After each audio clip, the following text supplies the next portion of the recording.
Merci Monsieur le Président, Monsieur le rapporteur, Madame la Ministre.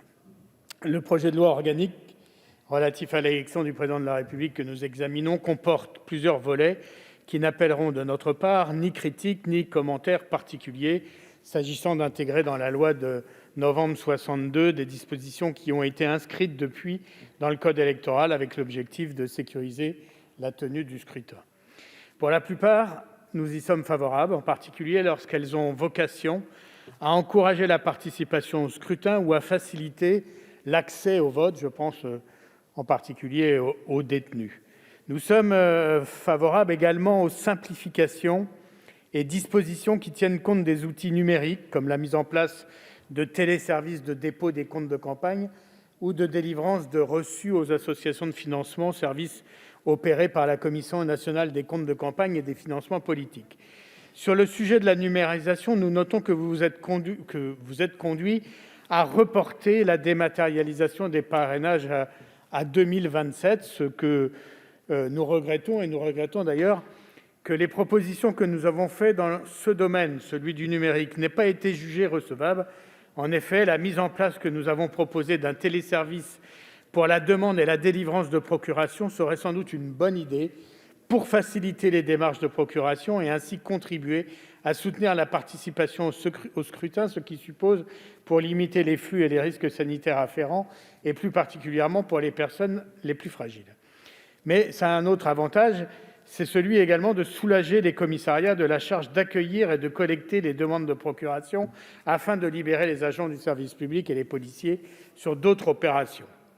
Notre principale source de prise de distance avec ce texte concerne les dispositions prévues à l'article 3, qui envisage que les procurations établies pour l'élection présidentielle puissent être déterritorialisées, c'est-à-dire que la possibilité soit offerte au mandant de confier sa procuration à une personne de son choix qui n'est pas inscrite dans la même commune.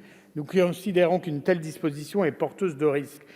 D'abord, la déterritorialisation augmente les risques de fraude électorale et la possibilité d'organiser l'achat de voix. En outre, elle ne serait applicable qu'en vue de l'élection présidentielle et non pour les élections qui suivent, c'est-à-dire les élections législatives. Ce serait pour les électrices et les électeurs une source de confusion préjudiciable. Enfin, le choix actuel d'un référentiel communal dans l'organisation des scrutins n'est pas anodin. La commune est la pierre angulaire de la vie citoyenne de la nation et c'est à cette échelle que nos institutions ont réglé la mécanique démocratique.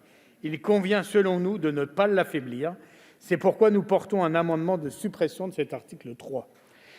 Enfin, nous regrettons qu'alors même que notre démocratie est malmenée, avec une élection présidentielle qui surplombe un édifice démocratique de moins en moins visité par nos concitoyens, vous n'en profitiez pas pour emprunter vous-même le chemin de la réinvention.